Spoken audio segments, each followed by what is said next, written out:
So yun di ko alam kung sino. Ayun na, ano na, talagang another tension ulit. Kanina yung sinakyan ho nating taxi, nakaikot pa siya dito. Ngayon hindi na. Yung mga galing ngayon galing sa doon area, sabihin natin na Katitipan sa NHA Buhangin, no. So hindi sila, para sa sila dadaan. Gaya niya, no, atras na lang, no. Nako. Problema 'yan, no, sa mga mga motorista. Pero yun na nga, no, bali tinanong ko yung si Kuya kanina kung may flight pa ba. So sabi niya wala nang flight kasi Marshalo na nga daw. Ay, Marshalo. Oh, nabanggit ko Marshalo.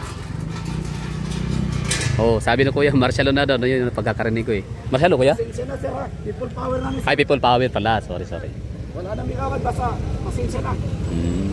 Pasensya na sir, people power na ni sir.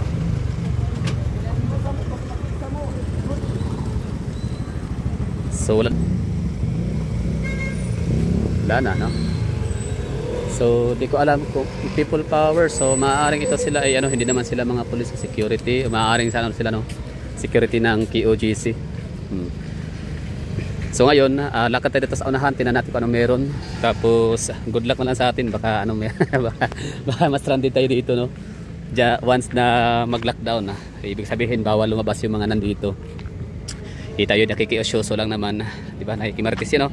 Kita nyo yung sa kabila, yung entrance papuntang airport ay pinadlock na, kakalak lang talaga, kakababa lang ho natin sa taxi na sinakyan natin kanina. Ayan na, sarado na.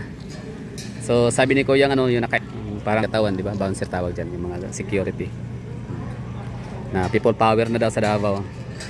Pasensya na daw.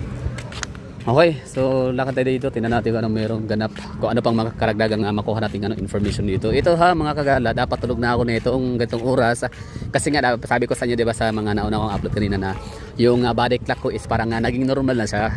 Ako'y matulog na ng 12 ng madaling araw or midnight, tapos magising ng alas 6 ng umaga, which is normal ho yun. Pero dahil nga sa merong commotion, merong tension ho dito, so yun ang gusto ko lang talaga din kayong dalhin, no, at makibalita ho tayo. Although meron naman tayong mga mainstream media which is a reliable source din naman sila when it comes to delivering news.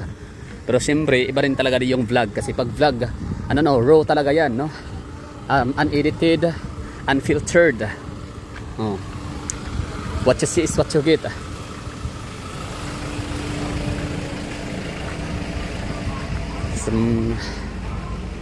Kung napapansin ho natin dito, may mga civilian pa rin naman. Ibig sabihin parang mga normal people, o ibig sabihin parang hindi naman itong mga nakikisali sa rally, no? Sa people power na sinasabi ni Kuya yung security kanina, di ba? Wala lang, no, casual lang sila naglalakad. Ay, ito sila, may mga ID na, so di ko alam kung PPP. So yun, PPP, mga taga Davao, mga sila, Davao not for sale, may mga nakalagay sa kanilang mga katawan, damit. PPP, mga naglalakad PPP, so ibig sabihin mga taga Davao sila. So maaring maaring member sila ng KOJC, or maaring hindi sila member ng KOJC pero nakisimpatya or sumuporta sa KOJC members. Sige, so forward pa tayo dito.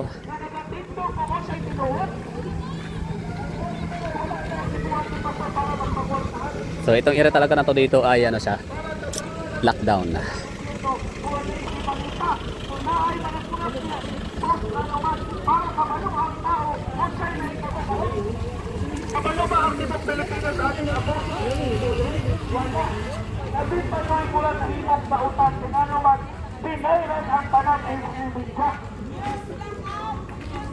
Gobyerno karon pagbalit og kwarta.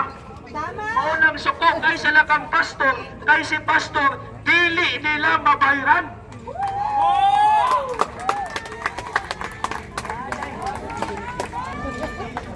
Una, kung gusto mo makabalo sa inaitabo karon, documented na tanan sa SMNI.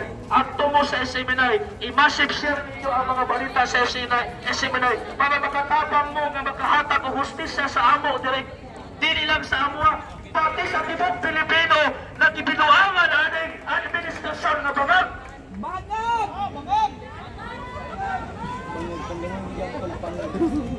Ilaliman ka. Bangag ang atong presidente, mao'y nagtumala sa atong nasyon. Asa man ka patulong? gani magpa-hair follicle test. Nagkabalo siya nga Pacific siya. Kung dili ka ate, dili ka mahadlok magpa-drug test. Claro! Mahadlok man siya. Pati si Abalos. Ano? Ay mga adik.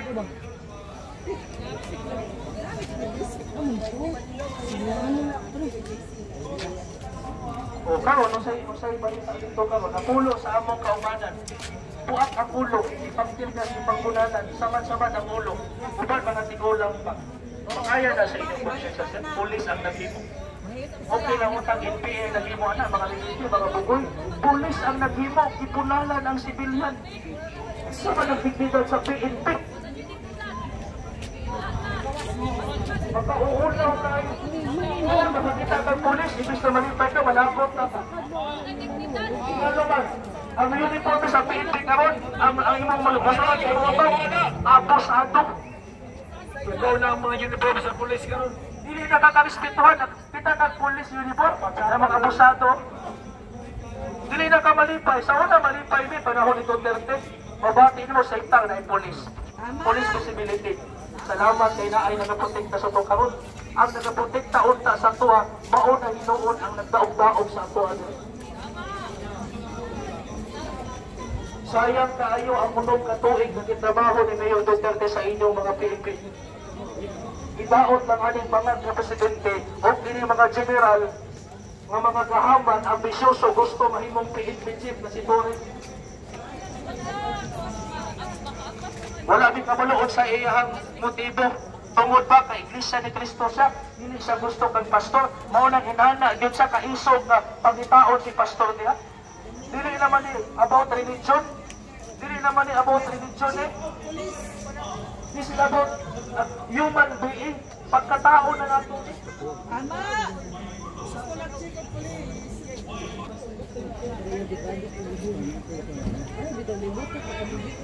Ako ba, dili mo tigo? Ay, di man na. Si Maming Kibuloy. Dili na ni.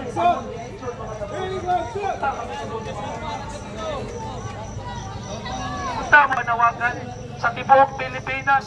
Panahon na nga mutiktok-ta. Panahon na nga musuporta. Panahon na nga magawa na ito ang atong katungod. Kung ano man, wala tayong paglaong kung ang atong presidente bangag. Balik mo yung pa! Kubalik me! Tuog sa me!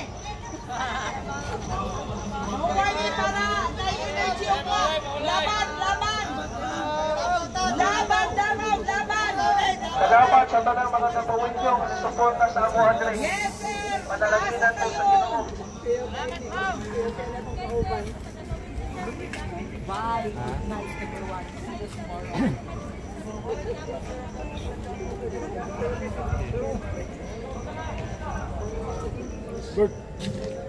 So yun lang, no. Ibig sabihin ito mga tao rito sa ating mga gilid, no. Kasama natin ito sa labas ng ano ng area na yan ay mga supporter lang ng mga KOGC members. Hindi to talaga sila member. Kumbaga nakikisimpat siya, nakikisupport. So hanggat hindi nila talaga makukuha si Pastor Apollo Kibuloy, talagang tuloy-tuloy itong ganitong tension ho dito. Palala ng palala. Ano sa tingin niyo? Di ba? So good luck na lang talaga.